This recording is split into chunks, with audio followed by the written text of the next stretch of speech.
დღეს 31 მაისია და ჩვენ ვიმყოფებით რუსთავის ავტოდრომზე, სადაც ჩატარდება ყველაზე საინტერესო და ადრენალინით სავსე წრიული რბოლის მეორე ეტაპი. ბიტანიკას წარმოადგენლები იქნებიან დღეს სანდრო ქაჯაია და გიორგი ბეჟიტაშვილი და დღესაც ისინი დაამტკიცებენ, რომ ნამდვილად არსებობს გამარჯვების გზა. 3 წითელი, 4 წითელი, 5 წითელი, წვანე დავიცარე.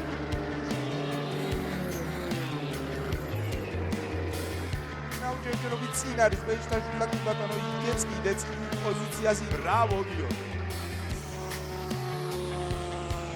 მეათე პოზიციიდან გადადის პირველ პოზიციაზე.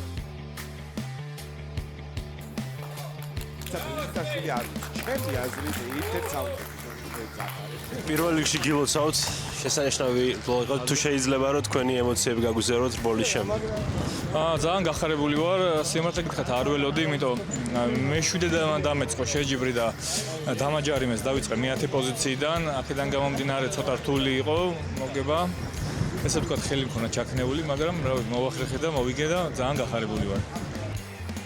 სამწუხაროდ სანდრო ქაჯაია რბოლას გამოეთიშა რაღაც მომენტში ავტომობილი გაფუჭდა, რის შემდეგაც ვერ გააგრძელა მან ასპარეზობა, მაგრამ გიორგი ბეჟიტაშვილმა შეძლო და მე-10 პოზიციიდან პირველ პოზიციაზე გადავიდა და შემდეგ გაიმარჯვა ამ რბოლაში. ნამდვილად არსებობს გამარჯვების გზა. დღეს გიორგი ბეჟიტაშვილმა ეს დაამტკიცა.